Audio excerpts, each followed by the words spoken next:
기도하겠습니다.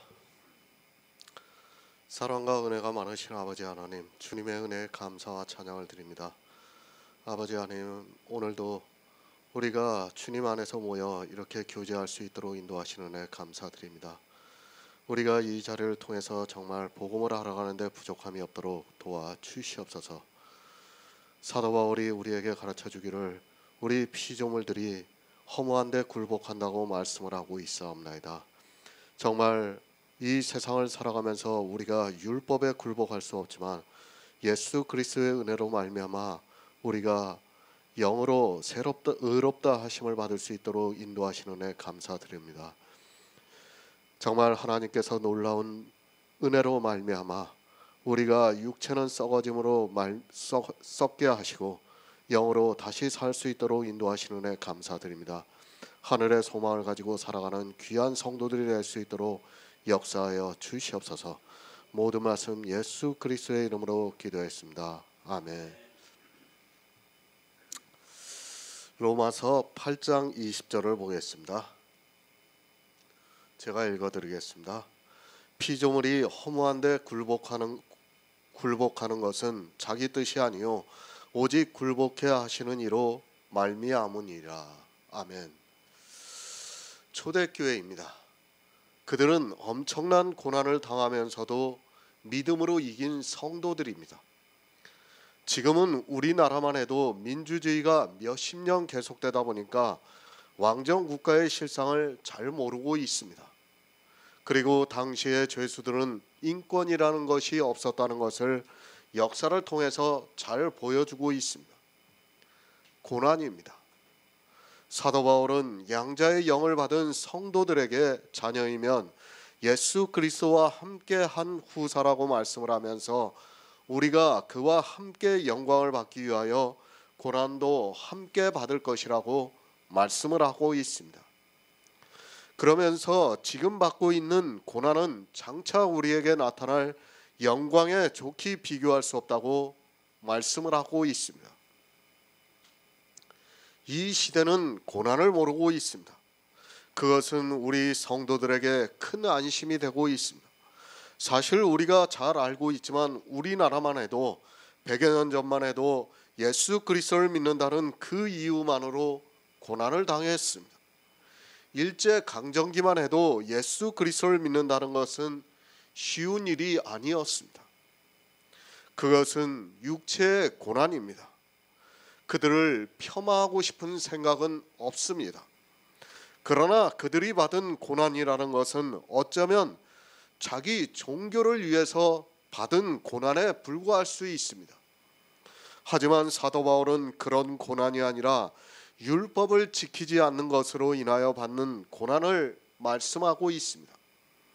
또한 하나님을 모르는 나라에서 믿는다는 이유로 받는 고난을 말씀하고 있습니다. 이 시대는 고난이 없습니다. 왜 고난이 없는가 하면 솔직히 기독교라는 종교를 믿는 사람은 많이 있을지라도 하나님을 믿는 성도가 거의 없기 때문에 그들로부터 고난을 받지 않고 있습니다.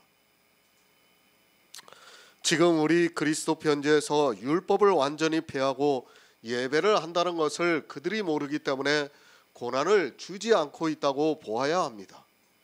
우리 피조물은 고난을 받습니다. 그러니까 아담의 자손으로 태어난 우리 육신은 고난을 받는다는 것을 말씀하고 있습니다. 아마도 지금과 같은 시대였다면 사도 바울이 혹시 이 말씀을 기록하지 않았을지도 모릅니다.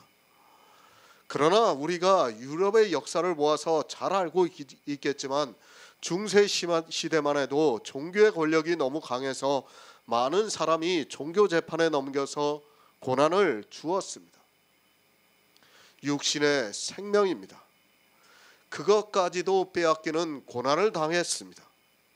그런 로마에 있는 교회의 성도들을 위로하기 위해서 사도 바울이 이 말씀을 하고 있습니다.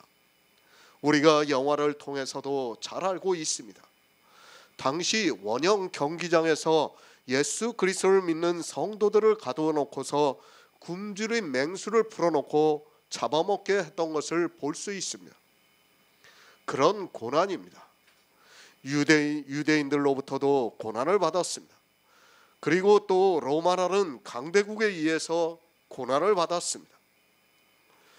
유대인들은 율법의 문제로 고난을 주었고 로마는 자기들의 정치를 위해서 성도들을 희생양으로 삼았던 것을 볼 수 있습니다. 그런 고난을 받는 성도들에게 사도 바울이 그래도 위로가 될 수 있는 말씀을 하고 있습니다. 그것이 무엇입니까? 하나님의 아들들이 나타나는 것입니다. 우리 아담의 자손인 이 피조물이 너무 고난을 심하게 받았습니다. 그들에게 고난을 피할 수 있는 방법이 없습니다. 그들을 보호해 줄 국가가 있었던 것도 아니고 또 종교가 있었던 것도 아니었습니다. 그 말씀을 하고 있습니다. 그러면서 생각건대 현재의 고난은 장차 우리에게 나타날 영광과 좋게 비교할 수 없다고 말씀을 하고 있습니다. 우리가 어떠한 부활의 형상으로 변하는가를 말씀하고 있습니다. 우리가 천국에 들어가서는 왕과 같은 제사장으로 영원히 왕노릇한다는 것을 말씀하고 있고 그 천국에서는 천사를 부리는 그런 존재가 된다는 것을 말씀하고 있습니다. 부활입니다. 그것이 있기에 우리는 이 세상에서 고난을 받아도 소망을 가지고 살아갈 수 있습니다. 우리가 받는 이 고난과는 비교할 수 없을 정도로 큰 영광이 있기 때문에 기꺼이 고난을 받을 수 있다고 위로를 하고 있습니다. 정말 성도들이 어떠한 고난을 당하면서 살았는가를 우리가 알아야 할 필요성이 있습니다. 그런 피조물입니다. 그들이 바랄 수 있는 것이 무엇이 있겠습니까? 이 세상에서는 아무 소망이 없었습니다. 그런 그들에게 사도 바울 자신도 하나님의 아들들이 나타나는 것을 고대하고 있다고 말씀을 하고 있습니다. 고난을 받고 있는 그 피조물이 바랄 수 있는 것은 오직 한 가지밖에 없었습니다. 그것은 하나님의 아들들이 나타나는 일입니다. 피조물은 나입니다. 하나님의 아들들도 나입니다. 전혀 다른 것을 말씀하는 것이 아니라 사도 바울은 자기 육신을 보고 피조물이라고 말씀을 하고 있고 자기 안에 양자의 영을 받은 것을 하나님의 아들이라고 말씀을 하고 있습니다.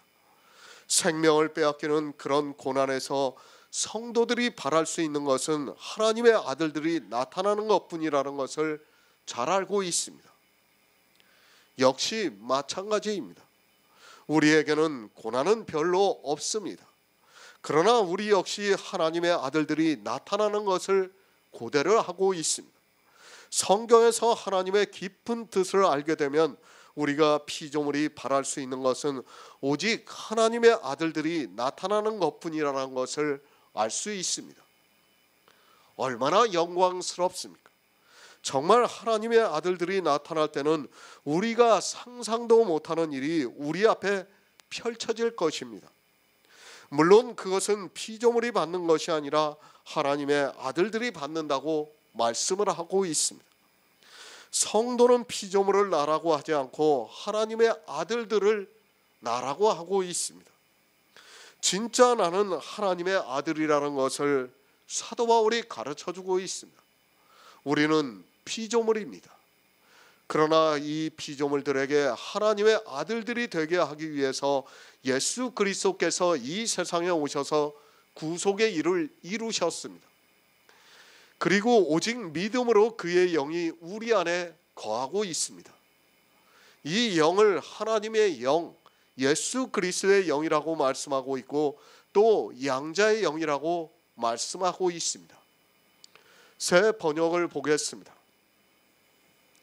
피조물이 허무에 굴복하지만 그것은 자의로 그렇게 한 것이 아니라 굴복하게 하신 그분이 그렇게 하신 것입니다. 피조물입니다. 사도 바울이 이제 말을 바꾸어서 하고 있습니다. 7장에서 8장 초반까지는 육신이라고 말씀을 하고 있습니다. 그러나 이제는 피조물이라고 말씀을 하고 있습니다. 전혀 다른 것을 말씀하고 있는 것이 아니라 우리 육신을 보고 피조물이라고 말씀을 하고 있습니다. 성경을 주의 깊게 보아야 합니다. 전혀 다른 말씀을 하는 것이 아니라 우리 육신을 가지고 피조물이라고 말씀을 하고 있습니다. 그러니까 죄의 법을 섬기고 있는 우리 육신을 피조물이라고 말씀을 하고 있습니다. 이 피조물에게 하나님께서 성령을 보내주셔서 양자의 영을 받게 하셨습니다. 그리고 또한 그 피조물이 고난도 함께 받고 있습니다. 이 피조물이 허무한데 굴복을 했습니다. 그러니까 종이 되었다는 말씀입니다. 우리 육신은 허무한데 굴복을 했는데 그것이 자기 뜻이 아니라 굴복해 하시는 이로 말미암아 우리가 허무한 것에 굴복이 되었다고 말씀을 하고 있습니다. 아마도 문제가 되는 말씀이 아닌가 생각을 합니다. 복음을 모르는 사람입니다. 그들에게는 참으로 문제가 되는 말씀이기도 합니다. 우리가 허무한데 굴복한 것은 우리 뜻이 아니라 굴복해 하시는 이로 말미암았다고 하면 사람들은 그렇게 생각을 하게 되어 있습니다. 그럼 우리는 뭐냐고 따질 사람이 있습니다. 하나님께서 우리를 허무한 것에 굴복해 하시고 또 하나님께서 우리를 구원을 하신다면 그럼 우리는 뭐냐고 따질 사람도 있습니다. 이사야 41장 29절을 보겠습니다. 구약성경 1017쪽입니다.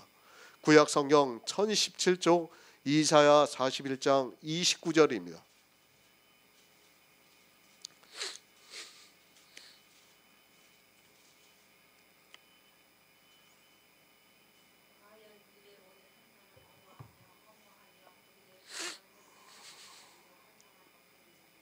아멘. 우리 인생입니다. 그 생각이 허무하다고 시편에서 말씀을 하고 있습니다. 사람은 아담이 범죄를 하는 그 순간부터 그 생각이 허무하게 되었습니다. 아니, 허무한 것에 굴복하게 되었습니다. 아담이 선악과를 따먹는 순간부터 우리 인생은 허무한 것에 굴복을 하게 되었습니다. 그들의 모든 행사입니다. 모든 행사가 공허하며 허무하다고 말씀을 하고 있습니다. 왜 허무한가 하면 이스라엘 모두가 허무한 것에 굴복을 했기 때문에 허무하다고 말씀을 하고 있습니다. 그들의 부어 만든 우상은 바람이요 허탄한 것뿐이라고 말씀을 하고 있습니다. 그 우상이 바람이라는 말씀은 그만큼 허무하다는 것을 말씀하고 있습니다. 바람입니다. 그것은 헛되고 무의미합니다. 이스라엘의 모든 행사가 다 그렇다고 말씀을 하고 있습니다. 이스라엘만 그런 것이 아니라 우리 인생은 다 허무한 것에 굴복하여 살아가고 있습니다. 그 허무한 것이 무엇인가 하면 그들이 부어 만든 우상이라고 말씀을 하고 있습니다. 우상입니다. 그것에 대해서는 이미 말씀을 드렸습니다.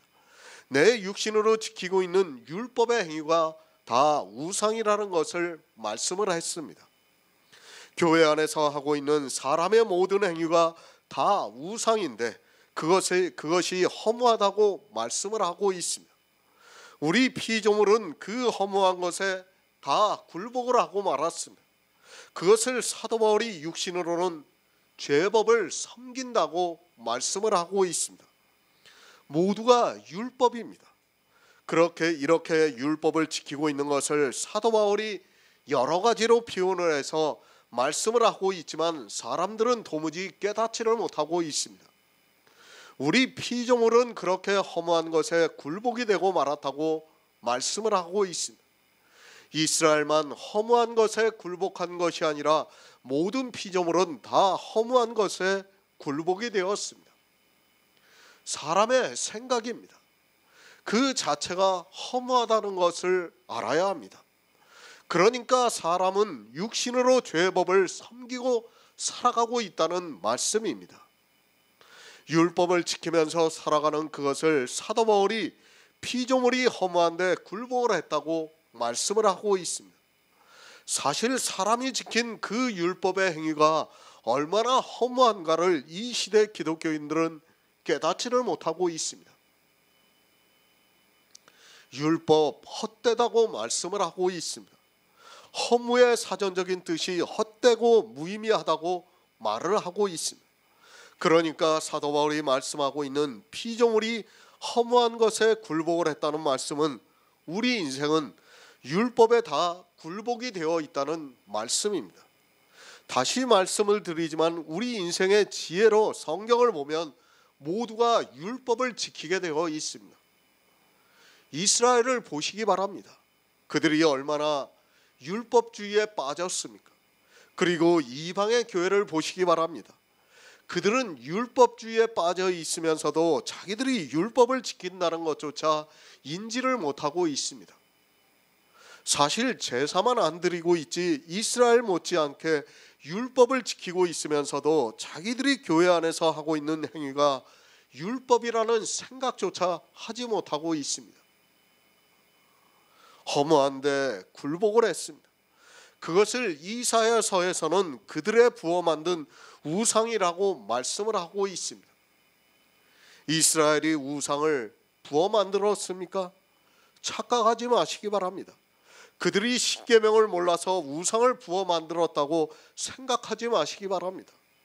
그들 역시 육적으로는 우상 숭배를 하지 않았습니다. 이 시대는 우상을 모르고 있습니다. 그것이 교회 안에서 지키고 있는 율법의 행위라는 것을 꿈에도 모르고 있습니다. 지금 이 시대 교회 안에도 그들이 부어 만든 우상으로 가득 차 있습니다. 그 우상을 섬기는 일이 얼마나 허무하다는 것을 모르고 있습니다. 이렇게 모든 피조물은 허무한데 굴복을 했습니다. 지금 이 시대도 바람과 같이 사라지는 그것에 굴복을 해서 교회 안에서 율법의 행위가 만연을 하고 있습니다. 아담이 선악과를 따먹었습니다. 그것을 아담 스스로 따먹었습니까? 사단이 와서 하와를 미혹해서 하와가 그것을 따먹고 아담에게 주어서 먹었습니다. 아담이 이 선악과를 따먹지 않으면 어떻게 됩니까? 선악과를 따먹은 후에 하나님께서 아담에게 여자의 후손이 와서 뱀의 머리를 상하게 할 것이라고 말씀을 하고 있습니다. 아담은 선악과를 따먹어야 합니다. 좀 이상하게 들릴지 몰라도 하나님께서 아담에게 선악과를 따먹게 동산 중앙에 그것을 두었습니다. 아담이 선악과를 따먹는 것을 단순하게 죄를 진 것으로 생각하지 마시기 바랍니다. 아담이 선악과를 따먹은 것은 죄를 진 것이라기보다는 율법을 지키기 시작했다는 말씀입니다. 죄가 아니라 율법에 손을 대서 그것을 먹기 시작했습니다. 그것을 먹으니까 어떻게 되었습니까? 자기가 이제까지는 벌거벗은 것을 몰랐는데 율법을 따먹고 나니까 벌거벗은 것을 알게 되어서 무화과나무 잎사귀로 치마로 만들어서 입은 것을 말씀하고 있습니다. 우리는 성경에서 말씀하고 있는 의미를 바로 알아야 합니다. 창세기 2장 25절을 보겠습니다. 구약 성경 3쪽입니다. 창세기 2장 25절입니다.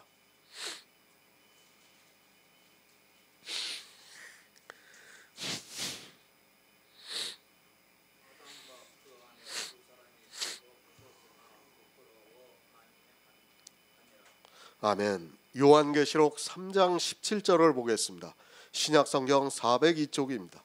요한계시록 3장 17절입니다.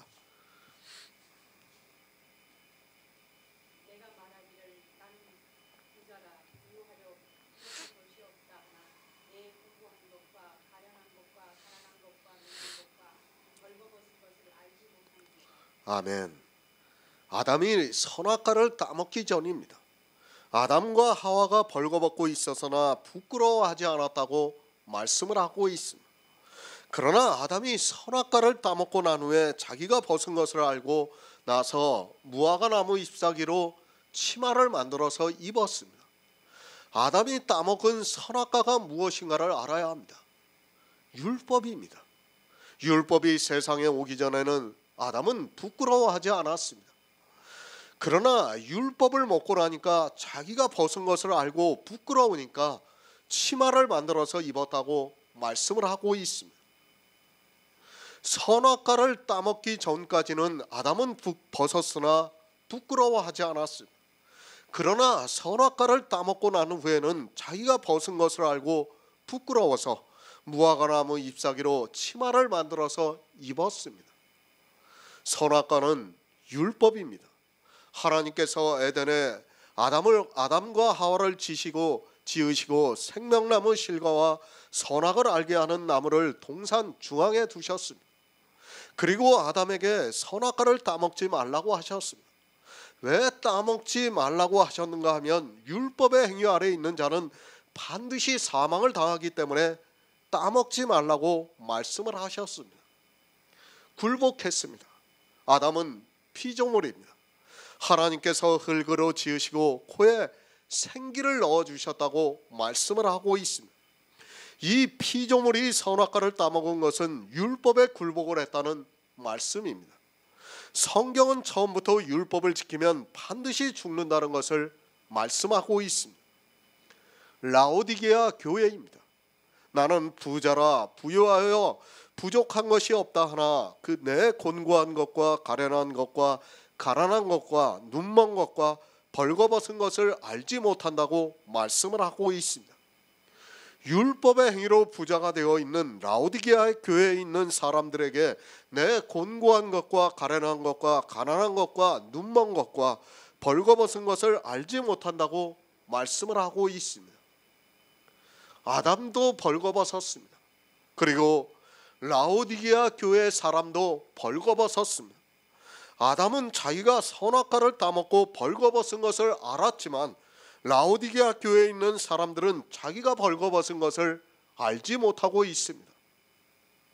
이 시대 역시 율법의 의로 부자가 되어 있는 사람들은 자기가 벌거벗었다는 것을 죽을 때까지 모르고 살아가게 되어 있습니다.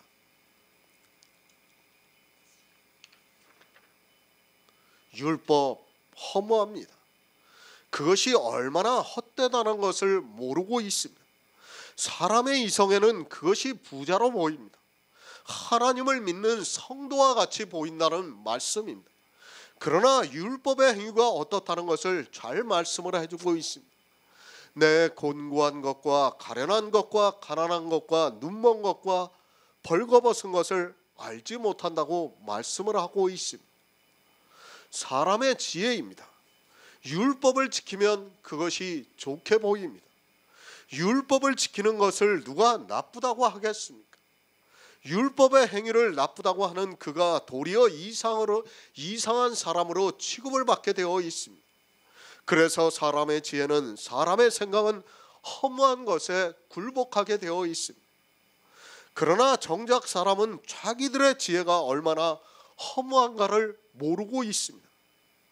굴복하고 있습니다. 지금 이 시대 교회를 보시기 바랍니다. 라오디게아 교회의 사람들과 같이 모두가 부자가 되어 있습니다. 늘 말씀드리지만 율법을 단 한 가지라도 지키면 세상에 대해서 그는 부자가 된다는 것을 알고 있어야 합니다.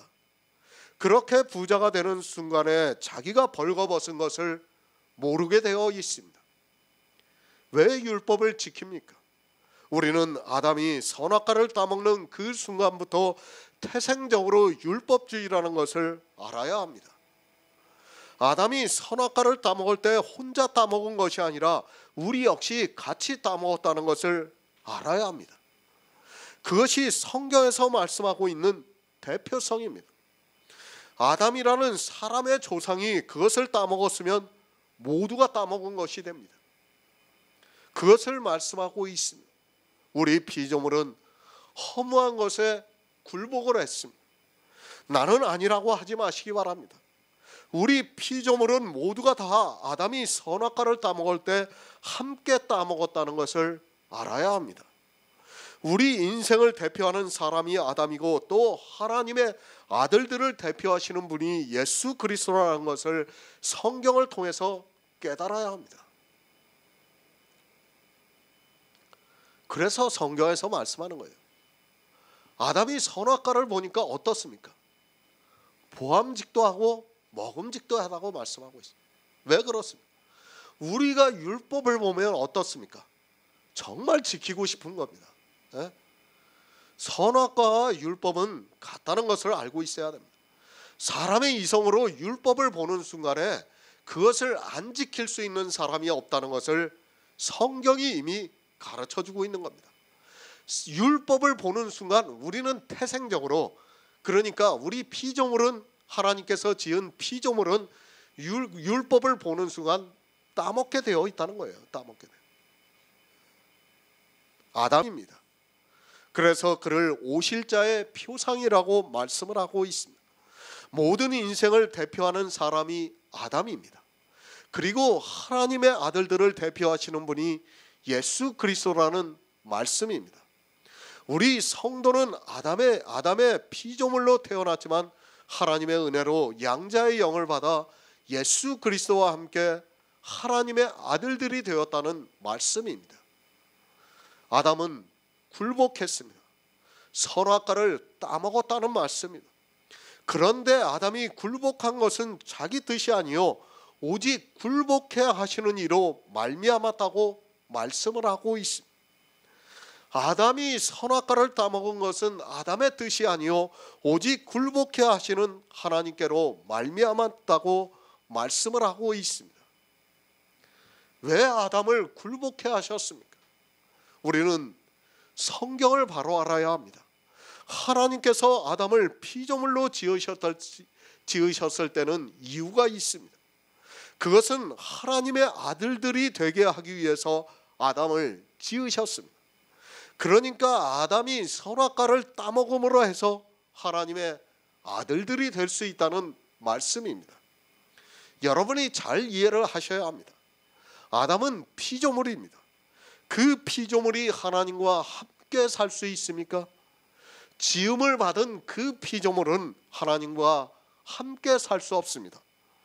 왜 함께 살 수 없느냐면 아담은 육체고 하나님은 영이시기 때문에 함께 살 수 없습니다. 그래서 아담 그 피조물을 죽이시고 그 안에 하나님의 영을 보내주셔서 피조물이 아닌 하나님의 아들들이 되게 하셨다고 말씀합니다. 아마도 처음 듣는 말씀일 수도 있습니다. 그러나 잘 이해를 하시기 바랍니다. 육의 사람은 절대로 이해할 수 없다는 것을 잘 알고 있습니다. 그러나 성령의 감동을 받은 성도들은 깨달을 수 있다고 믿고 있습니다. 아담입니다. 그는 하나님이 지으신 피조물입니다. 그 피조물은 하나님과 함께 살 수 없습니다. 그럼 어떻게 해야 합니까? 아담을 죽여야 합니다. 그리고 아담에게 하나님의 영이 탄생을 하게 해서 그가 부활의 신령한 몸을 입게 해서 같이 사는 것입니다. 이 시대는 신체의 부활을 믿다 보니까 제가 지금 하고 있는 말씀을 도무지 받아들일 수 없다는 것을 잘 알고 있습니다. 그러나 한 성령 안에서 교제하고 있는 성도들을 진리 가운데로 인도함을 받아서 깨달을 수 있다고 믿고 있습니다. 하나님의 아들들입니다. 그 아들들은 아담을 반드시 죽여야 탄생이 될 수 있습니다. 아담이 살아있는 상태에서는 하나님의 아들들이 탄생할 수 없다는 것을 알아야 합니다. 지음을 받은 피조물인 아담과 주님이 오실 때 나타나는 하나님의 아들은 전혀 다른 본질의 것이라는 것을 알아야 합니다. 아담이 선악과를 안 따먹었습니다. 그러면 어떻게 됩니까? 아담은 영원히 피조물로만 있어야 합니다. 어렵더라도 잘 이해하시기 바랍니다. 하나님께서 아담을 지으신 이유는 아담을 통해서 하나님의 아들들이 되게 하는 것이었습니다. 그런데 아담이 굴복치 않고 선악과를 따먹지 않으면 아담은 영생을 할 수 있을지는 몰라도 하나님의 아들들은 될 수 없다는 말씀입니다. 잘 이해를 하셔야 합니다. 아담이 선악과를 안 따먹었다면 에덴에서 영원히 살 수는 있어요.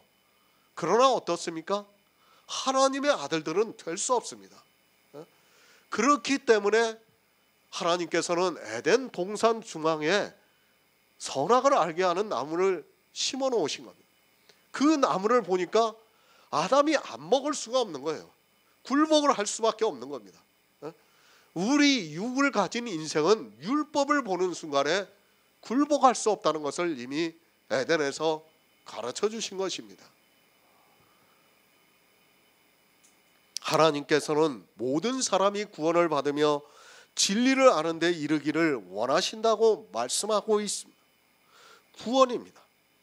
아담을 처음 지으셨을 때부터 하나님께서는 구원을 생각하셨습니다. 그런데 아담이 율법에 굴복하지 않으면 어떻게 됩니까? 그 아담 한 사람으로 끝이 납니다. 아담은 선악과를 따먹었으며 사람들은 그것이 마치 우리에게 저주가 임하는 것으로 생각을 하고 있습니다. 그리고 아담이 범죄를 했다고 하면서 아담으로 인하여 우리가 죄를 짓고 살아간다고 생각하고 있습니다. 물론 그것도 어느 정도는 맞는 말이기도 합니다. 그러나 하나님께서는 아담을 처음 지으셨을 때부터 구원을 받기를 원하셨습니다. 그 구원이 무엇입니까? 하나님의 아들들이 나타나는 것입니다. 하나님의 아들들이 나타나는 구원을 원하시고 있다는 말씀입니다. 그러면 반드시 피조물인 아담은 선악과를 따먹고 죽어야 합니다. 그가 죽어야, 그가 율법에 굴복을 해야 예수 그리스도께서 이 세상에 오셔서 뱀의 머리를 상하게 하시고 우리에게 그 아들의 영을 주셔서 양자의 영을 받게 해서 하나님의 아들들이 되게 하실 수 있다는 말씀입니다. 피조물입니다. 그것이 구원을 받는 것이 절대로 아닙니다. 그것이 하나님의 아들들이 되는 것이 절대로 아닙니다. 이 시대는 성경의 기초조차도 모르고 있습니다. 우리가 입고 있는 이 피조물은 반드시 죽어야 합니다. 그래서 한 번 죽는 것은 정하신 것이라고 말씀을 하고 있습니다.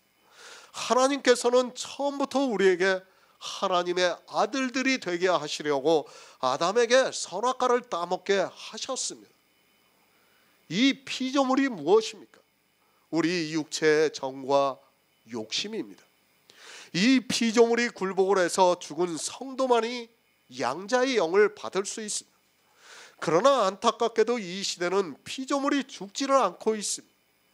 예수 그리스도와 함께 이미 십자가에서 죽은 그 피조물이 자꾸 일만 만들어서 교회 안에서 온갖 우상에 굴복을 하면서 사망의 길로 가고 있습니다. 하나님의 섭리입니다. 저 역시도 늘 성경을 보고 있지만 겨우 구원을 받을 정도만 알고 있다고 생각하고 있습니다.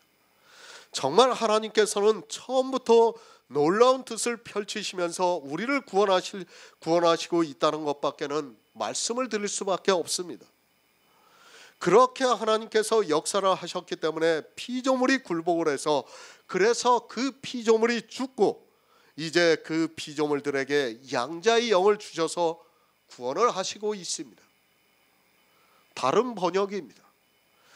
그러나 거기에 희망이 있다고 소망이 있다고 번역이 되어 있습니다. 정말 피조물이 굴복을 한 거기에 소망이 있습니다. 만약에 그 피조물이 굴복을 하지 않았다면 우리는 하나님의 아들들이 되어서 나타날 수 없다는 것을 알아야 합니다. 소망입니다.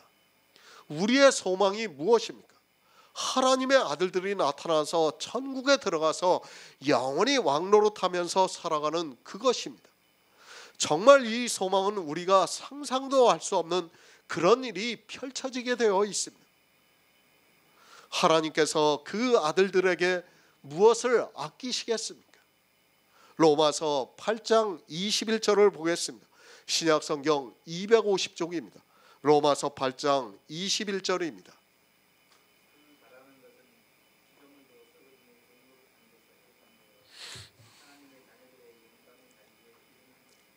아멘. 새 번역을 보겠습니다. 그러나 소망이 있습니다. 그것은 곧 피조물도 썩어짐의 종살이에서 해방이 되어서 하나님의 자녀가 누릴 영광된 자유를 얻으라는 것입니다. 그러나 소망이 있습니다. 우리 성도들에게는 비록 피조물이 허무한데 굴복을 해서 사망에 이르렀지만 그러나 그 가운데 소망이 있다는 것을 믿고 있습니다.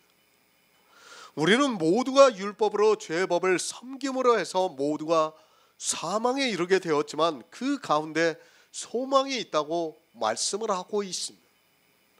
참으로 놀랍습니다. 하나님께서 우리를 어떻게 구원하시는가를 바로 알아야 합니다. 이런 말씀들을 깨닫지 못하면 아무리 성경을 보아도 그저 문자에 사로잡혀서 평생을 교회 안에서 율법의 종이 되어서 살아가다가 저주를 받게 된다는 것을 알아야 합니다. 사람들은 성경을 보면서 그저 문자를 아는 것으로 하나님의 뜻을 안다고 생각하고 있습니다. 이 시대의 목사입니다. 잘 나가는 목사가 하는 것이 무엇입니까? 그는 설교를 하면서 계속해서 성경의 문자를 열거하고 있습니다. 암기력이 뛰어난 자기 지식을 자랑하면서 그 뜻은 하나도 이야기를 하지 않고 성경의 문자를 계속해서 하고 있는 것을 보고 있습니다. 어리석습니다. 그렇게 설교를 하는 목사를 대단하다고 하고 있고 은혜를 받았다고 말을 하고 있습니다. 사법고시를 볼 정도로 암기력이 뛰어난 사람은 누구나 그렇게 할 수 있다는 것을 알고 있어야 합니다.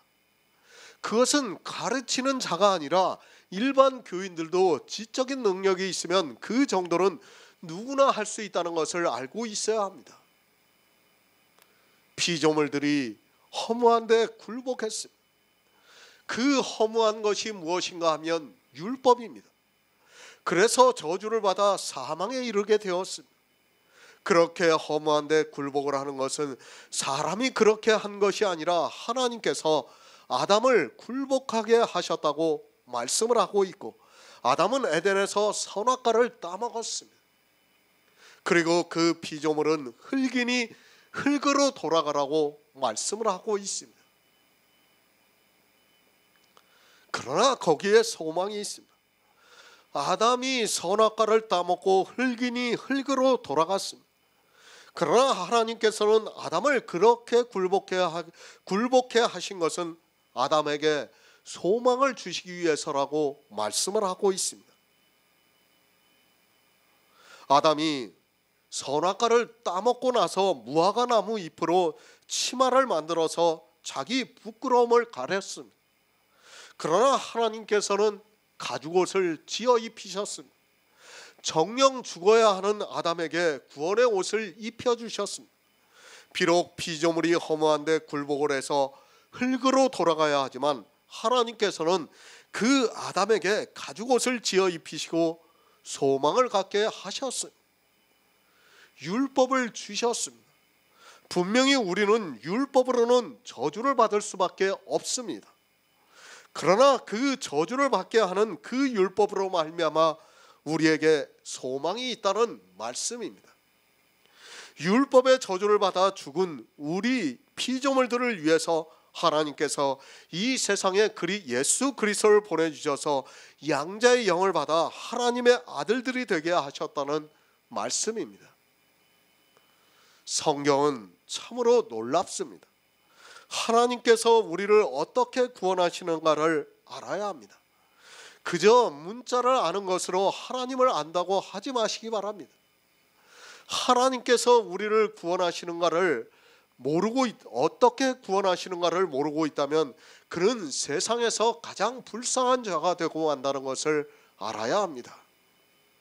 고린도전서 15장 19절을 보겠습니다. 신약성경 282쪽입니다. 고린도전서 15장 19절입니다.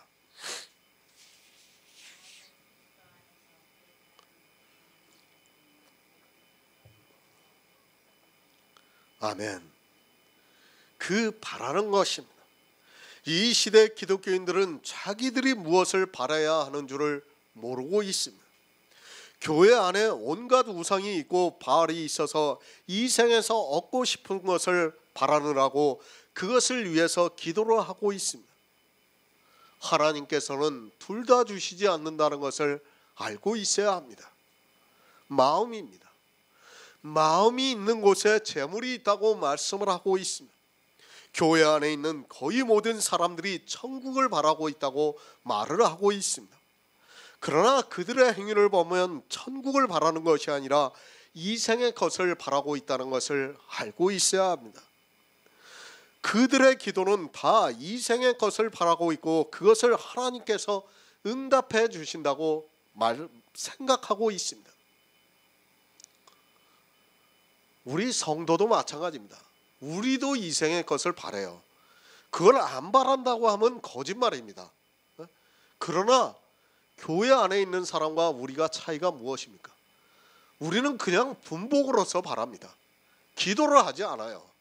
그러나 그들은 어떻게 합니까?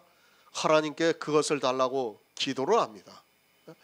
우리 성도들이 전혀 바라지 않는다는 말씀이 아닙니다. 우리도 육을 입고 있기 때문에 부자가 되는 거 다 원합니다. 그건 솔직한 심정이에요. 그러나 그것을 위해서 기도를 하지 않는다는 것은 분명한 사실이라는 말씀입니다. 불쌍한 자가 되지 마시기 바랍니다. 만일 그리스도 안에서 우리의 바라는 것이 다만 이생뿐이면 모든 사람 가운데서 더욱 불쌍한 자라는 말씀을 잘 이해하시기 바랍니다. 그리스도 안에서 이 생의 것을 바라고 있는 사람은 이 세상에서 가장 불쌍한 자가 되고 만다는 말씀입니다. 누가 그렇게 했습니까? 이스라엘이 바알을 섬겼습니다. 그리고 발람이 불의의 삭슬 위해서 기도를 하다가 이스라엘에게 죽임을 당하고 말았습니다. 불의의 삭이 무엇입니까? 이 시대 교회 안에서 자기들이 더 의롭게 살고자 하는 율법의 행위를 하고자 하는 것입니다. 사망입니다. 아니 그냥 사망만 당하면 다행입니다. 더욱 불쌍한 자가 되고 만다는 것을 알아야 합니다. 이 시대 기독교인들은 바라야 하는 것은 바라지 않고 바라지 말아야 하는 것은 정말 밤을 새워가면서 기도를 하고 있습니다. 성경을 보면서도 자기들이 바라야 하는 것과 바라지 말아야 하는 것을 모르고 모두가 발람의 길로 가고 있습니다. 더욱 불쌍한 자가 되고 맙니다. 자기가 바라야 하는 것을 모르면 이 세상에서 가장 불쌍한 자가 되고 만다는 것을 알아야 합니다.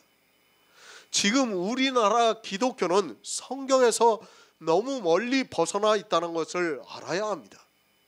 세상 사람이 불쌍한 것이 아니라 교회 안에서 이 생의 것을 바라고 있는 그들이 더욱 불쌍하다는 것을 깨닫지를 못하고 있습니다. 기독교입니다. 온갖 샤머니즘으로 가득 차 있습니다. 그들이 조각한 신상으로 가득 차 있는 것을 볼 수 있습니다. 자기들이 얼마나 불쌍한 자인가를 모르고 교회 안에서 부자가 되어서 호화로이 연락을 하고 있습니다. 자기 벌거벗은 것을 모르고 율법의 의로 부자가 되어 있습니다. 바로 알아야 합니다. 내가 바라는 것이 무엇이라는 것을 알고 있어야 합니다. 피조물이 고대하는 것은 하나님의 아들들이 나타나는 것이라고 말씀을 하고 있습니다. 그런데 이 시대 교회 안에서 부자가 되기를 바라고 있고 율법을 잘 지키기를 바라고 있습니다. 그런 행위들이 자기들을 벌거벗게 하고 있지만 깨달을 수 있는 지혜가 없습니다. 이 생의 것입니다. 어느 한 가지라도 바라지 마시기 바랍니다. 그것은 하나님께서 주신 분복대로 사시기 바랍니다. 하나님께서 적게 주셨으면 그것을 인정하고 또 많이 주셨으면 감사함으로 사시기 바랍니다. 그것을 더 얻기 위해서 바라고 있는 사람은 사실 예수 그리스도의 은혜를 바라지 않고 거절하는 사람입니다. 히브리서 11장 1절을 보겠습니다. 신약성경 364쪽입니다. 히브리서 11장 1절입니다.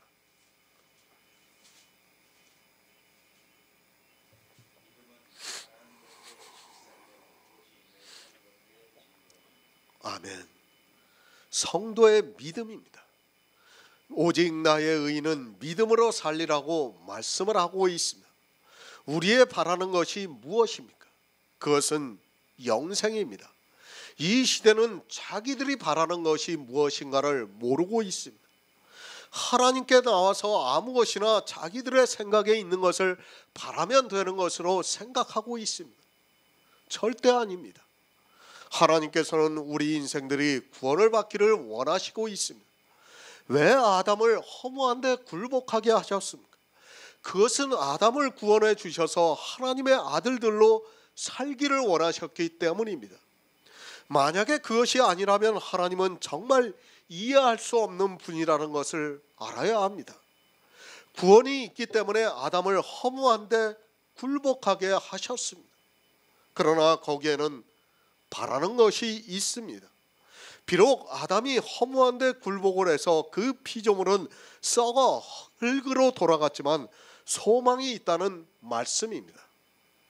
이 시대는 정말 자기들이 바라야 하는 것이 무엇인가를 모르고 있습니다. 성경은 비록 허무한 데 굴복을 했을지라도 그 바라는 것이 있어서 소망을 가질 수 있습니다. 믿음입니다. 우리의 믿음은 그 바라는 것의 실상이라고 말씀을 하고 있습니다. 그 바라는 것이 무엇인가 하면 하나님의 아들들이 나타나는 것을 바라고 있습니다. 우리가 예수 그리스도를 믿는 단 한 가지의 이유입니다. 그것을 바라기 위해서 예수 그리스도를 믿는 것이고, 우리가 세상에서 고난을 받고 있지만 참고 견디는 것입니다. 그런데 어떻습니까? 지금 이 시대는 교회 안에서 바라는 것이 너무 많이 있습니다. 분명히 알아야 하는 것은 하나님께서는 이 생명 외에는 아무것도 주시지 않는다는 것을 알고 있어야 합니다. 설령 내가 기도를 해서 내가 바라는 것을 받았다 해도 그것은 하나님께서 주시는 것이 아니라 사단이 이 세상의 모든 것을 가지고 있어서 주고 있다는 것을 알아야 합니다. 왜 믿음입니까? 이 믿음은 바라는 것들의 실상이기 때문입니다. 성도는 하나님의 아들들이 나타나는 것을 바라고 있습니다. 그 바라는 것이 믿음이라는 말씀입니다. 오직 믿음으로 내세의 것을 바라면서 이 세상에서 율법주의자들에 의해서 때로 엄청난 고난이 오더라도 참고 인내를 하고 있습니다. 그 바라는 것입니다. 하나님의 아들들이 나타나는 것입니다. 그 외의 것을 바라지 마시기 바랍니다. 성경에서 바라는 것이 무엇인가를 모르고 바라고 있다면 그는 이 생에서 많은 것을 얻었을지는 몰라도 가장 불쌍한 자가 되고 만다는 것을 알고 있어야 합니다.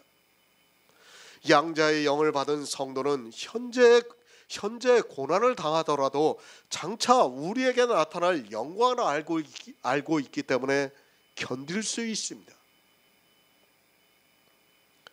다른 것 바라지 마시기 바랍니다. 우리 성도들은 하나님의 아들들이 되는 것을 바라고 있습니다. 사도 바울은 그것을 우리에게 가르쳐주고 있습니다. 하지만 이 시대 기독교는 바알이 들어와서 자기들의 생각에 있는 것을 바라고 있습니다. 그것이 얼마나 허무한 것인가를 모르고 있습니다. 영의 일입니다. 우리 피조물이 그것을 깨달을 수 없습니다. 그래서 믿음이라는 것을 주셔서 역사를 하고 있습니다. 그래서 히브리서에서 믿음은 바라는 것들의 실상이라고 말씀을 하고 있습니다. 그런데 이 시대는 믿음이 무엇이라는 것을 전혀 모르고 있습니다. 우리는 피조물입니다.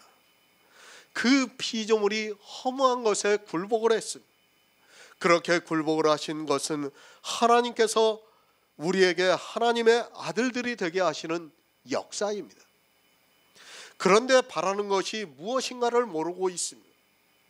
허무한 데 굴복을 한 우리를 위해서 예수 그리스도께서 다 이루어 주시고 믿음이 있는 우리에게 그의 영을 생명을 주셨습니다. 무엇을 바라고 있습니까? 썩어 없어지는 것을 바라지 마시기 바랍니다. 이스라엘이 그 썩어 없어지는 것을 바라다가 율법에 흠없는 의를 가졌다고 자랑을 했지만 도리어 그것으로 말미암아 저주를 받고 말았습니다. 우리 피조물은 반드시 썩어 없어지게 되어 있습니다. 고린도전서 15장 50절을 보겠습니다. 신약성경 284쪽입니다. 고린도전서 15장 50절입니다.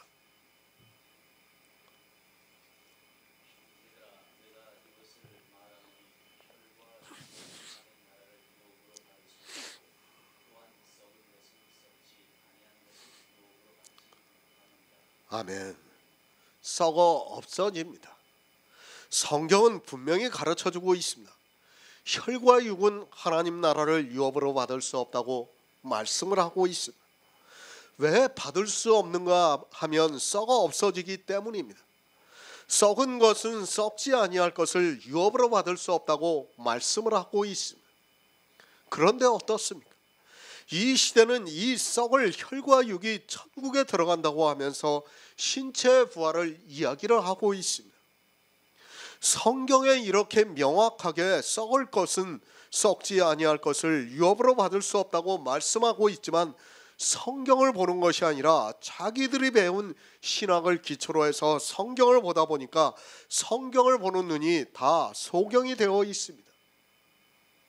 혈과 육입니다. 우리 육체입니다. 그리고 그 안에는 우리의 정신도 있고 혼도 있고 이성도 있고 지식도 있고 지혜도 있고 마음도 있고 우리의 생각도 있고 그리고 내가 이제까지 교회 안에서 율법을 지킨 것도 있고 하나님을 위해서 산다고 하는 모든 신앙생활도 있고 내가 하나님께 드린다고 하면서 예배를 하고 헌금을 하고 찬송가를 부른 것도 다 들어 있습니다. 썩습니다. 썩는다는 것을 모르고 있습니까? 성경 어디에 썩는 것을 다시 살리신다고 말씀을 하고 있습니까? 썩는 것은 썩어 없어져 버린다는 것을 알아야 합니다. 우리 피조물은 썩어짐의 종로로 탄다는 말씀은 썩어 없어져 버린다는 것을 말씀을 하고 있습니다. 성경을 잘 이해하시기 바랍니다. 피조물도 썩어짐의 종로로 탄 데서 해방이 된다는 말씀을 잘 이해를 하고 있어야 합니다. 성경의 문자를 그대로 보지 마시기 바랍니다. 지금 사도 바울이 어떤 말씀을 하고 있습니까? 우리 피조물은 썩어 없어진다는 말씀입니다. 그리고 우리 안에 있는 양자의 영이 있어서 그 종로로 타는 데서 해방이 되어서 하나님의 자녀들의 영광의 자유에 이른다고 말씀을 하고 있습니다. 썩습니다. 그 피조물이 하나님의 자녀들의 영광의 자유에 이르는 것이 절대로 아닙니다. 이 피조물이 썩어짐의 종로로 타는 데서 해방이 되는 것이 무엇입니까? 우리가 양자의 영을 받는 것을 말씀하고 있습니다. 피조물은 썩는 것이기 때문에 그대로 두고 이제 양자의 영을 받아서 그 썩는 것에서 해방이 되어서 하나님의 자녀들의 영광의 자유에 이르는 것이라는 말씀입니다. 기초입니다. 혈과 육은 하나님 나라를 유업으로 받을 수 없습니다. 그것을 기초로 로마서를 보면 쉽게 깨달을 수 있습니다. 그러나 그것이 기초가 되지 않으면 성경을 보아도 도무지 무슨 말씀인가를 깨닫지 못하고 자기 신체의 부활을 주장하게 되어 있습니다. 썩는 것이 있습니다. 그리고 썩지 아니할 것이 있습니다. 썩는 것은 아담의 씨로 탄생이 되어 있는 피조물입니다. 그리고 썩지 아니할 것은 예수 그리스도를 믿음으로 양자의 영을 받은 그 생명을 말씀하고 있습니다. 이 시대는 이 썩을 것과 썩지 아니할 것을 혼합을 하고 있습니다. 그리고 신체가 부활을 한다고 주장하고 있습니다. 천국을 바라보시기 바랍니다. 이 세상의 어느 것도 가져갈 수 없습니다. 만약에 이 세상의 것을 가져갈 것 같으면 아담을 다시 흙으로 돌아가게 할 필요성이 없습니다.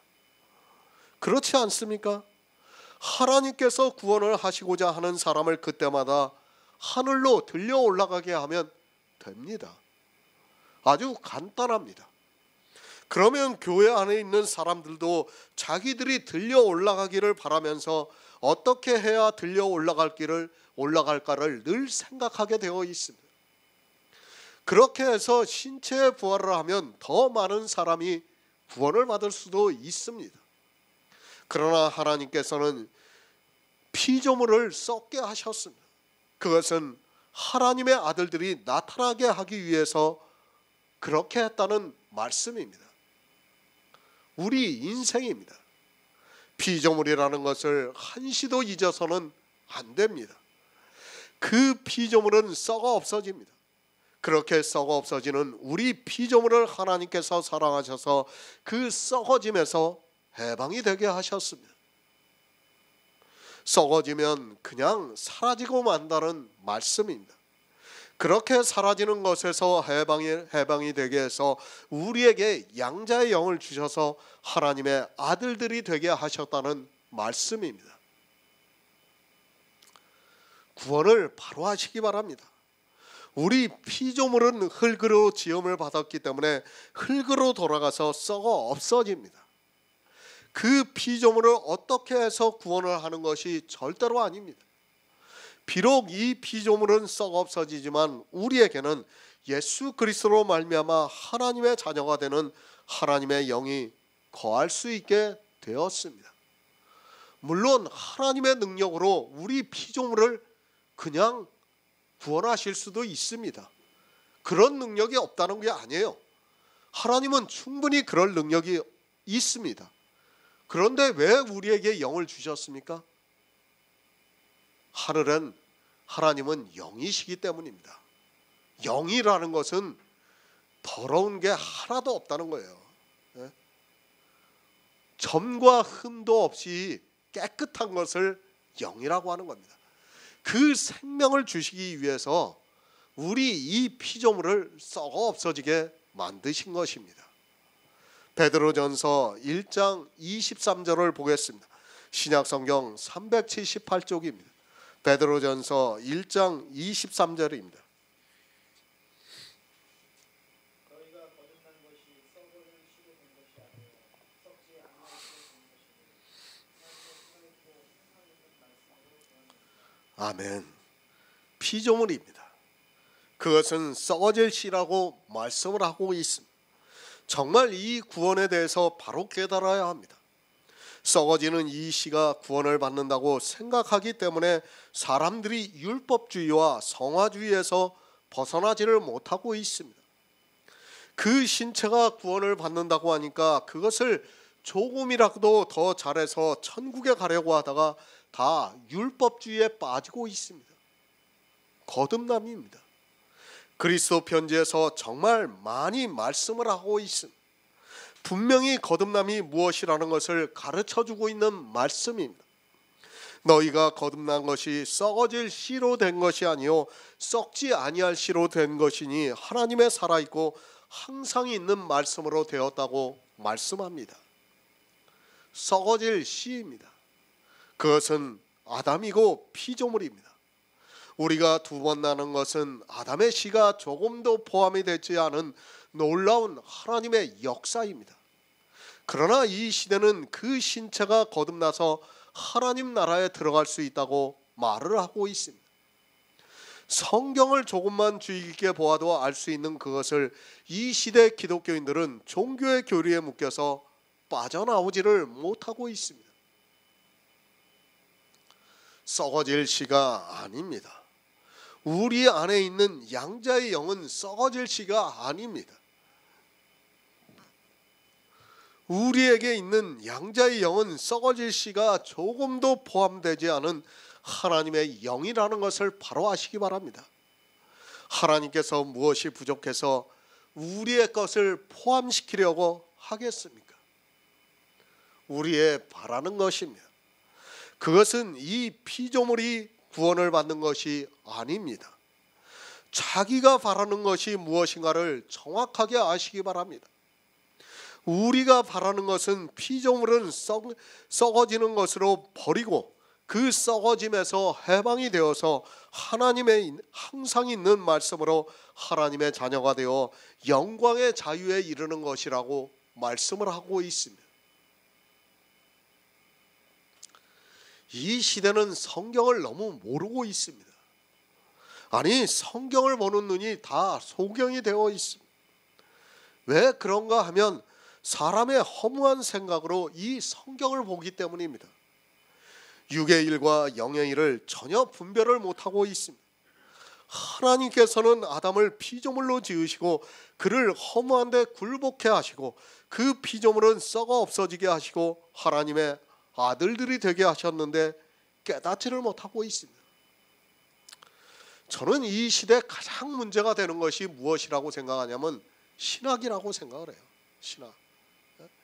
이미 신학에서 잘못된 것들을 배우고 있다 보니까 그것이 각인이 되어가지고 성경을 더 이상 보려고 하지를 않습니다. 성경을 외우려고는 하는데 성경을 보려고는 하지를 않고 있어요. 이것이 목사들이 심각한 문제입니다. 성경을 외우면 뭐 할 겁니까? 우리는 성경을 봐야 합니다. 그리고 성경에 있는 뜻을 알아야 돼요. 정말 이것을 모르고 성경을 본다는 것은 차라리 성경을 안 보는 것이 그 사람에게 더 유익하다는 것을 깨달아야 합니다. 하나님의 영입니다. 예수 그리스도의 영입니다. 양자의 영입니다. 이 영이 하나님의 자녀들의 영광의 자유에 이르고 있다고 말씀을 하고 있습니다. 놀라운 영의 비밀을 통해서 썩어지는 것에서 우리를 구원하시고 있지만 교회 안에 있는 사람들은 그 썩어지는 것에 다시 종노릇하고 있습니다.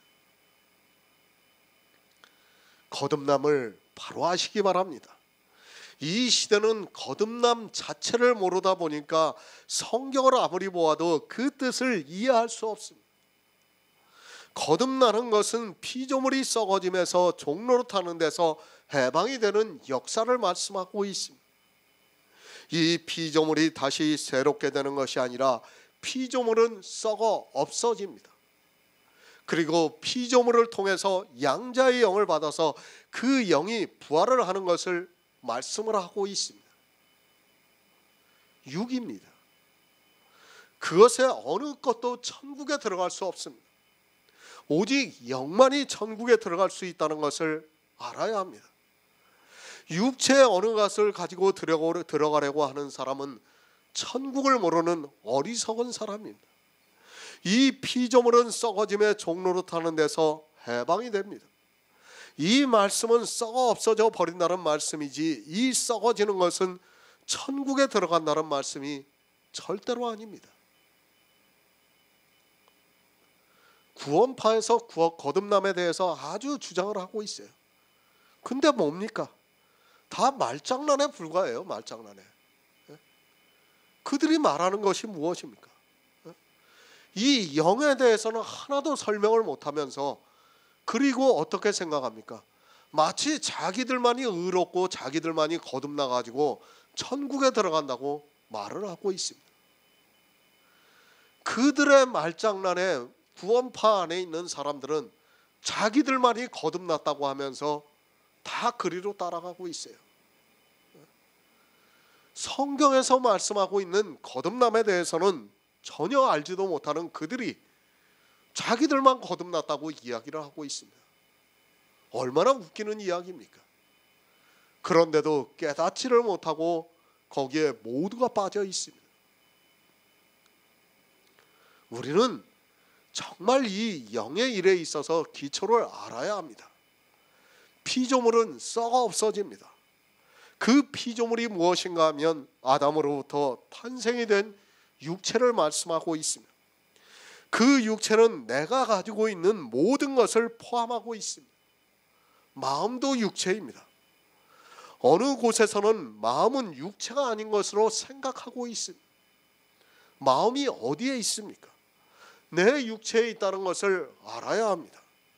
자기 육체에 있는 것이 마음이지 그것이 영이라고 생각을 해서는 안 됩니다. 성경은 육과 영을 분명하게 구분해서 말씀을 하고 있습니다. 그래서 주님께서 니고데모에게 육으로 난 것은 육이요 성령으로 난 것은 영이라고 분명히 두 가지를 구분해서 말씀을 하고 있습니다. 피조물을 바로 하시기 바랍니다. 내가 아담을 통해서 받은 모든 것은 다 피조물입니다. 그리고 하나님의 아들들이 되는 양자의 영은 피조물이라고 하지 않습니다. 그것은 요한복음에서 하나님께로서 난 자들이라고 말씀을 하고 있습니다. 늘 말씀드리지만 영의 일을 성경에 기록이 되어 있는 그대로 받아들이면 됩니다. 우리가 이해할 수도 없고 깨달을 수도 없다는 것을 알아야 합니다. 어떻게 하나님께로서 납니까? 오직 믿음으로만 역사를 하고 있습니다. 그것을 어떻게 사람의 이성에 이해가 될 수 있게 설명할 수 있습니까? 성경에서 하나님께로서 난 자라고 하면 그렇게 믿으면 됩니다. 그 낳는 것을 베드로전서에서 하나님의 살아있고 항상 있는 말씀으로 되었다고 말씀하고 있습니다. 우리가 성경에 기록이 되어 있는 그대로 받아들이면 됩니다. 고린도후서 3장 17절을 보겠습니다. 신약성경 289쪽입니다. 고린도후서 3장 17절입니다.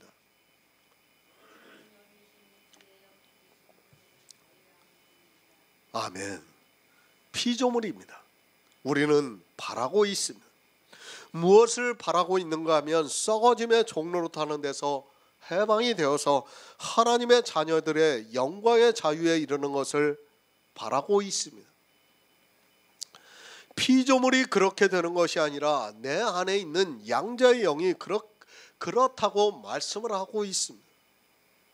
자유입니다. 우리 육체가 자유할 수 있습니까? 물론 주님이 오셔서 우리를 자유케 하셨습니다. 진리를 알지니 진리가 너희를 자유케 하리라고 말씀을 하고 있습니다. 이 자유는 율법을 지키는 종으로 살아가고 있는 우리 인생들에게 율법을 지키지 않고 살 수 있는 자유를 주신 것입니다.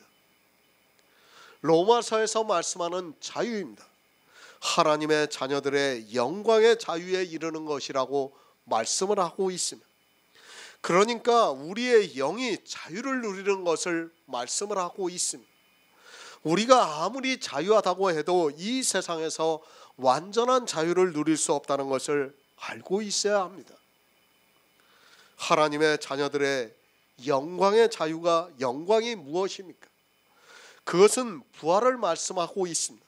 그러나 하나님의 자녀들의 영광의 자유에 이르는 것은 피조물이 완전히 썩어 없어지고 영으로서 부활의 신령한 몸을 입는 것을 말씀을 하고 있습니다.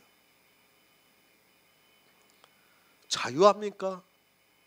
물론 성도는 율법에 대해서 자유합니다. 그러나 우리가 이르러야 하는 자유는 하나님의 자녀들이 나타나는 그 영광에 이를 때 자유할 수 있습니다. 그것을 고린도후서에서 주는 영이시니 주의 영이 계신 곳에는 자유함이 있다고 말씀을 하고 있습니다. 주의 영입니다. 그 영만이 자유를 누릴 수 있습니다. 우리가 아무리 이 세상에서 율법에 대해서 자유하다고 하지만 그것은 진정한 자유라고 말씀할 수 없습니다.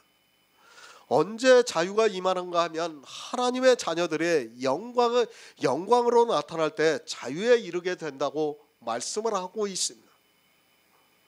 바라시기 바랍니다. 이 세상에서의 자유를 바라지 마시기 바랍니다. 어차피 우리 피조물은 죽어서 썩어 없어지게 되어 있습니다. 그것으로는 우리가 자유를 누릴 수 없습니다. 거기서 해방이 되어서 하나님의 자녀들이 영광에 이르는 것이 자유라고 말씀을 하고 있습니다. 피조물이 바라는 것이 바로 그 자유라고 말씀을 하고 있습니다. 종교의 자유입니까? 그것은 자기들의 종교를 위해서 필요한 자유입니다. 우리가 원하는 자유는 그런 자유가 아니라 이 피조물이 썩어 없어지는 것에서 해방이 되어서 하나님의 자녀들의 영광에 이르는 일입니다. 그래서 사도 바울이 생각건대 현재의 고난은 장차 우리에게 나타날 영광과 좋게 비교할 수 없다고 말씀을 하고 있습니다. 영광입니다. 정말 그 영광이 얼마나 크다는 것을 알아야 합니다. 우리는 그 자유에 이르는 것을 바라고 있습니다. 이 세상에서는 비록 육체는 고난을 당하면서 살아가고 있을지라도 우리 안에 있는 양자의 영으로 하나님의 자녀들이 나타나서 영광에 이르는 것을 간절하게 고대하고 있다고 말씀을 하고 있습니다. 로마서 8장 22절을 보겠습니다. 신약성경 250쪽입니다. 로마서 8장 22절입니다.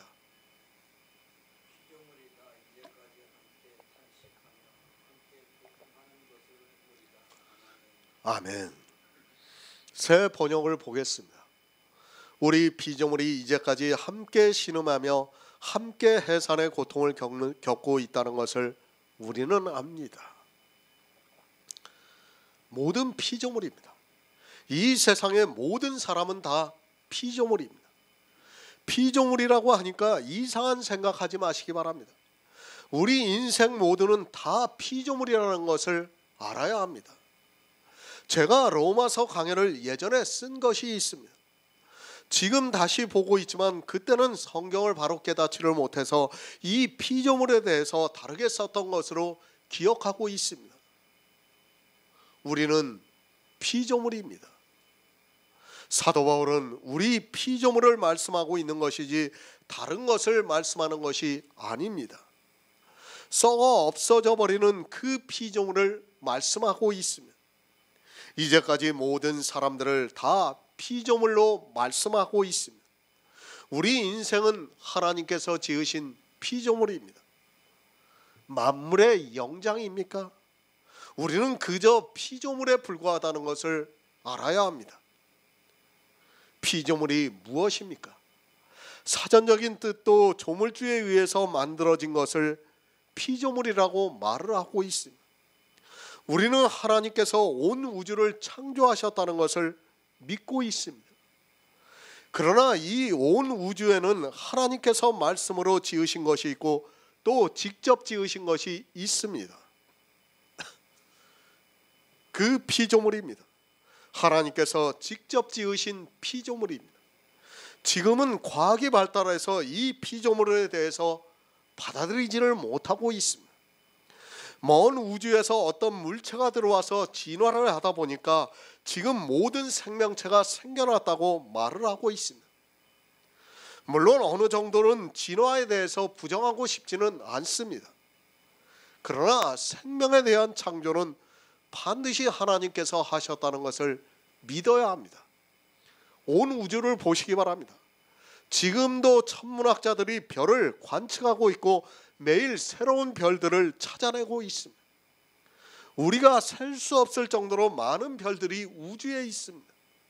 그런데 어떻습니까? 그 많은 별들이 있지만 지구와 같은 별을 아직 찾지를 못하고 있습니다. 만약에 진화론이 맞는다면 이 우주에 셀 수 없는 별이 있는데 왜 지구에만 생명체가 존재할 수 있습니까? 우주의 별이 얼마나 많은 줄 압니까? 그런데 오직 이 지구에만 생명체가 있는 것으로 천문학자들이 관측을 하고 있습니다. 진화론이 맞습니까? 그것이 맞는다면 우리 은하에, 아니 최소한 다른 은하에서라도 이 지구와 같은 별이 있어야 한다는 것을 알아야 합니다. 그들의 말대로 운석이 떨어져서 그 운석이 생명체가 되는 유기물이 들어와서 수억 년을 진화를 해서 그것이 생명체가 되었다면 지구와 같은 별이 우주에 많이 있어야 한다는 것을 알고 있어야 합니다. 저 우주를 보시기 바랍니다. 저는 기사로 나오는 우주에 관한 내용은 거의 가능한 빠뜨리지 않고 보고 있습니다.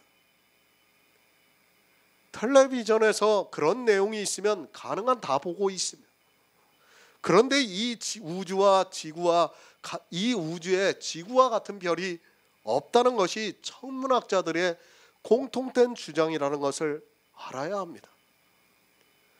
그렇게 말을 하는 그들이 운석의 충돌로 인하여 이 지구에 생명체가 들어왔다고 말을 하고 있습니다.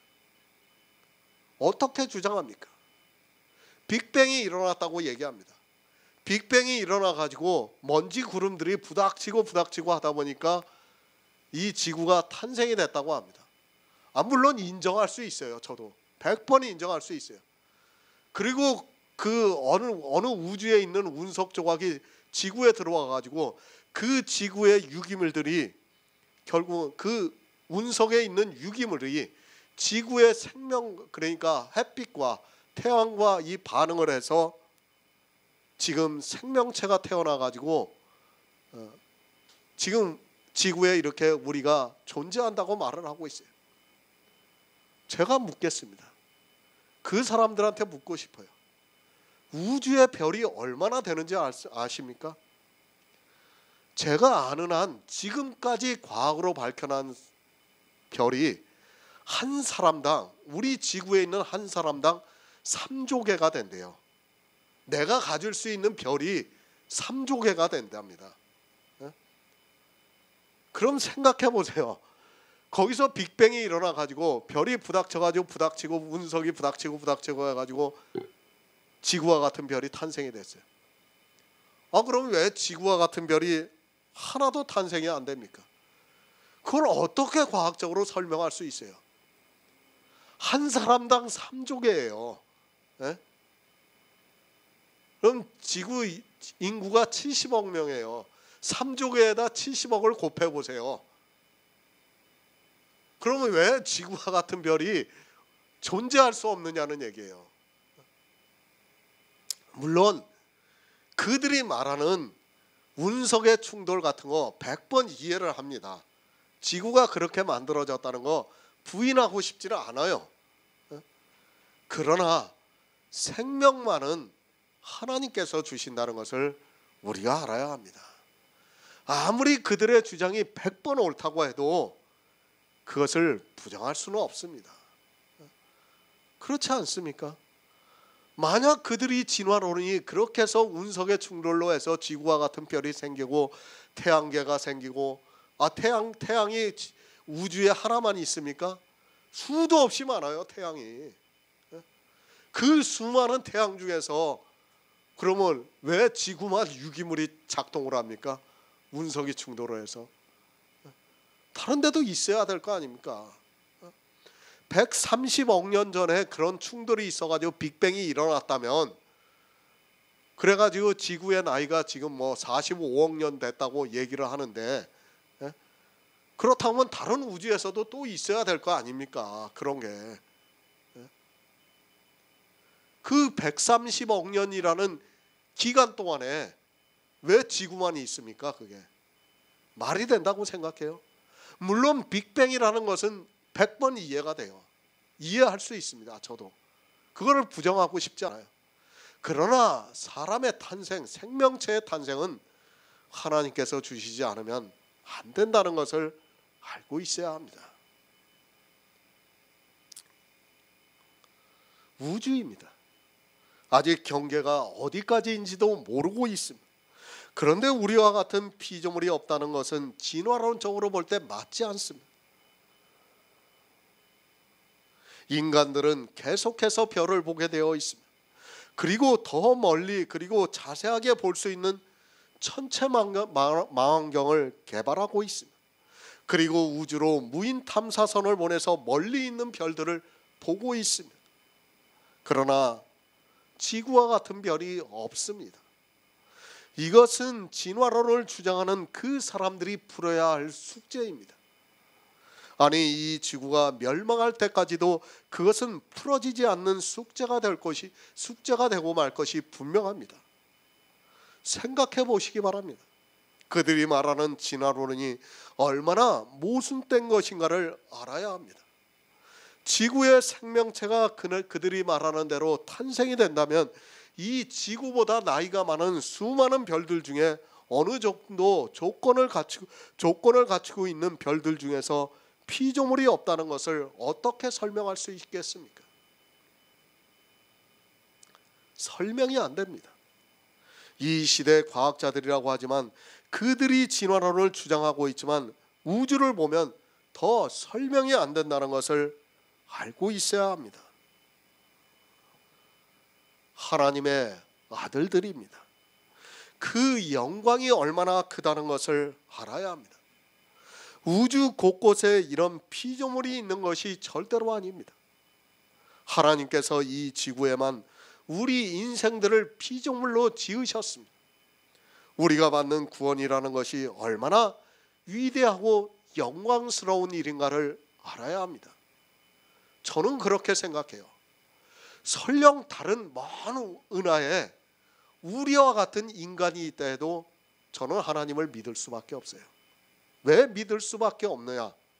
다른 피조물이 있다 해도 왜 믿을 수밖에 없느냐? 성경은 하나의 예표와 그림자이기 때문이에요. 우리를 구원하시는, 설령 있다 해도 저는 성경을 믿을 수밖에 없어요. 하나님을 믿을 수밖에 없다는 거예요. 왜? 설령 아담의 창조가 신화라고 해도, 지금 진화론적인 진화론을 주장하는 사람들이 뭐 10만 년 전의 사람들을 이야기를 한다 해도 저는 하나님을 믿을 수밖에 없습니다. 왜 그런가 하면 아담은 하나의 예표라고 말씀을 하고 있지 않습니까? 저도 몰라요. 성경에 기록이 되어 있으니까 저는 6,000년 전의 사건으로 믿고 싶습니다. 아니 믿으려고 합니다. 그러나 설령 진짜 과학자들이 말하는 10만 년 전에 사람이 있었다 해도 뭡니까? 아담은 뭐예요? 예표예요. 예표.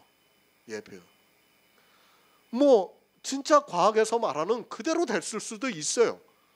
10만 년 전에 사람이 있어가지고 정말 진화를 해가지고 아담 지금 현재의 인류가 탄생이 될 수도 있어요.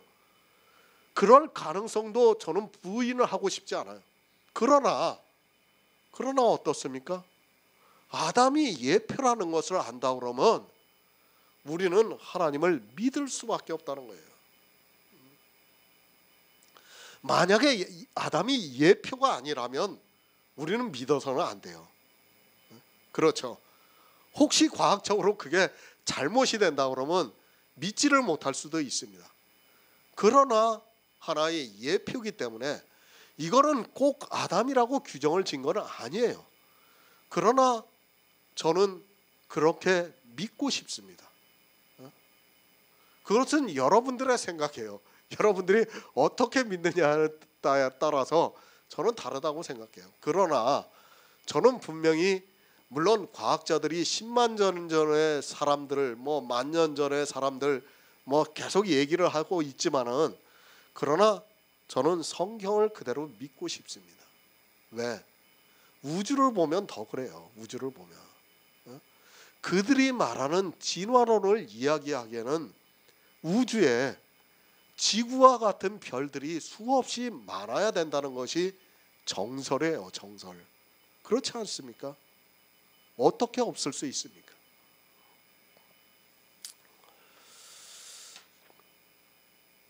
우주에 대한 얘기는 이 정도만 하겠습니다. 예레미야 1장 21절을 보겠습니다. 구약성경 1144쪽입니다. 예레미야 1장 21절입니다.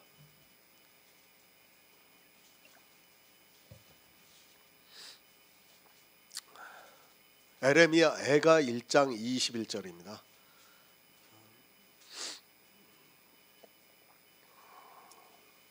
저희가 나의 탄식을 들었으나 나를 위로하는 바가 없고 나의 모든 원수가 나의 재앙을 들었으나 주께서 이렇게 행하심을 기뻐하나이다. 주께서 감사하신 나를 기대하시니 저희가 나와 같이 들으나이다. 아멘. 에레미야입니다. 그가 이스라엘이 멸망할 것을 선포하고 다녔습니다. 그러나 이스라엘은 도리어 에레미야를 핍박을 했고 심지어는 그를 죽이려고 했습니다. 그럴지라도 에레미야는 자기 백성들을 구원하기 위해서 탄식을 하면서 하나님께서 하시는 말씀을 전했습니다. 듣지를 않았습니다. 우리가 에레미야서를 보아서 잘 알고 있습니다.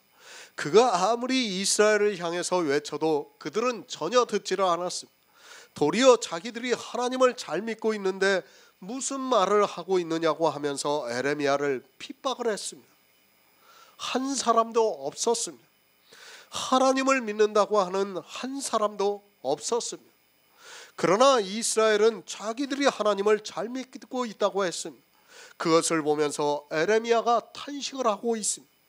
그러나 그 탄식을 위로하는 자가 없다고 말씀을 하고 있습니다.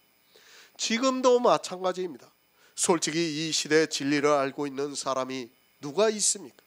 때로는 정말 안타까울 때가 많이 있습니다. 아니, 탄식이 나오고 있습니다. 제가 카톡으로 설교를 보내고 있습니다. 정말 예의가 없습니다. 차라리 받기 싫다고 하면 좋겠습니다. 그런데 어떻게 합니까?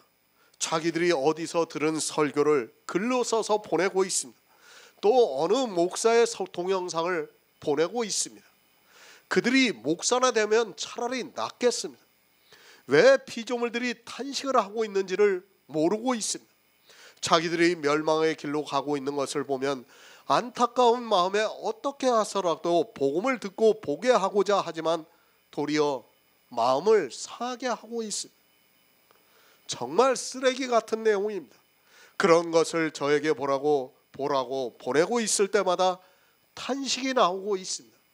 아니, 자기들이 몰라서 이거 좀 분별해 주세요 하고 저에게 보내면 얼마든지 받아들일 수 있어요.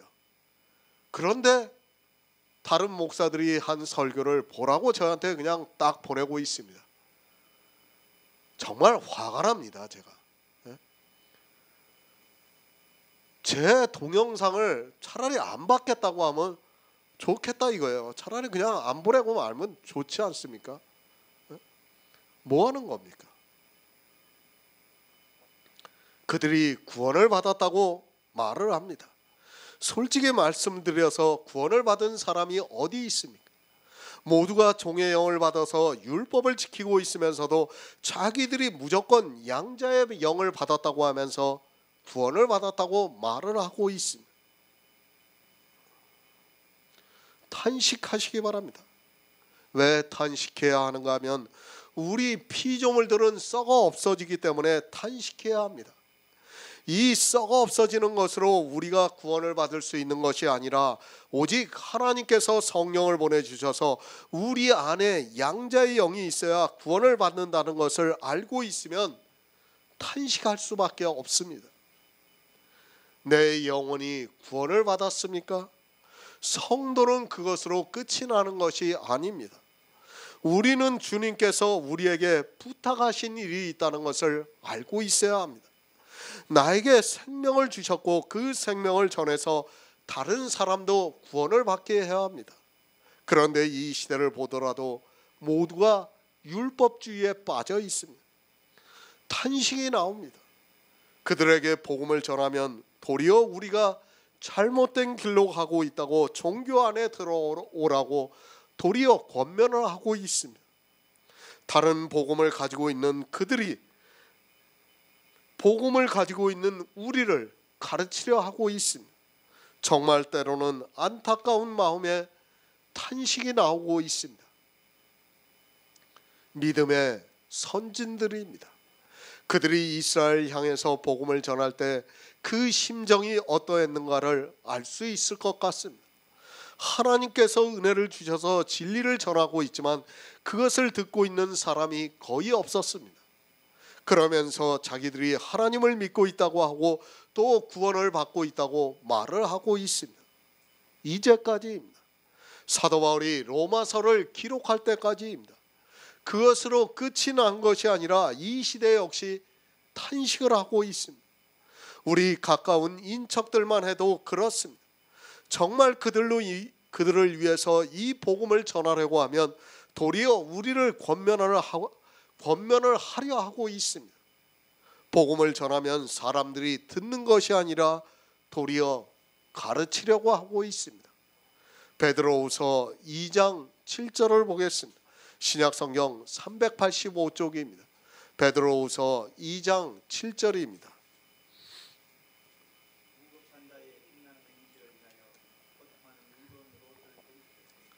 아멘.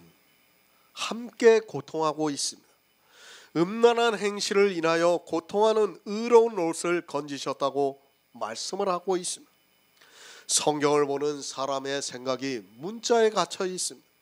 소돔과 고모라의 말씀을 보면서 동성연애를 생각하고 있습니다. 소돔과 고모라의 동성연애가 성행을 해서 하나님께서 세상 사람들이 타락의 길로 점점 빠져들어가는 것을 멸망시켜서 본이 되게 하셨다고 말을 하고 있습니다. 고통하는 롯입니다. 소돔과 고모라가 육적으로 동성연애를 해서 하나님께서 그 성을 멸하셨다고 생각을 하고 있다면 너무 어리석은 사람입니다. 롯의 말씀은 소돔과 고모라에 있는 모든 사람이 다 로마서 1장에서 말씀하고 있는 것과 같이 부끄러운 일을 했다는 것을 말씀하고 있습니다. 롯이 왜 고통했습니까? 그들이 동성연애를 해서 고통했습니까? 그렇게 말하는 사람이 있다면 그는 아직 예수 그리스도를 믿는 사람이 아닙니다. 예수 그리스도의 십자가를 모르는 사람입니다. 세상 사람이 동성연애 한다고 우리가 고통받습니까? 그들이 동성연애를 하든 뭐하든 우리하고 무슨 상관이 있습니까? 우리가 고통을 왜 받습니까? 율법을 지키고 있기 때문에 우리가 고통을 받고 있는 거예요. 그들이 동성연애 하는 것하고 우리가 무슨 상관이 있습니까? 마치 그런 것이 우리에게 고통이 되는 것으로 말을 하고 있다면 그는 아예 성경을 모르는 무식한 사람이라는 것을 알고 있어야 합니다. 성경입니다. 육의 일이 아닙니다. 이 시대의 소돔과 고모라가 어디 있습니까?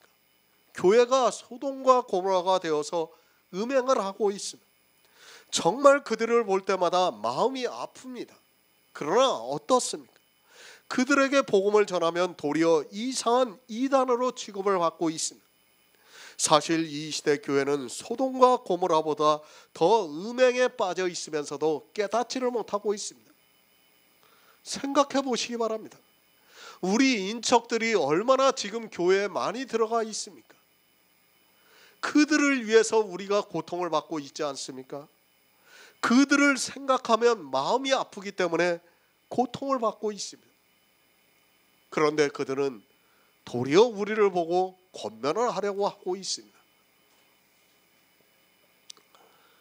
그들을 보면 가슴이 아픕니다.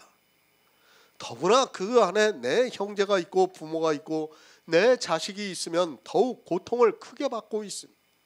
하나님께서 은혜를 주시고 양자의 영을 받은 성도가 얼마나 적은가를 알아야 합니다. 소돔과 고모라에 의로운 롯 한 사람이 있었습니다.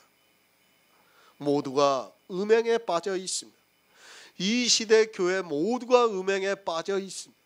그들이 열심을 내지 않으면 그나마 다행인데 너무 열심을 내고 있습니다. 사람들을 그 안으로 끌어들여서 사망으로 끌고 가는 것을 보면 마음이 아픕니다. 우리에게 복음이 있기 때문에 탄식을 하고 고통하는 것이지 복음이 없다면 우리 역시 그들과 같이 되었습니다. 이제까지입니다.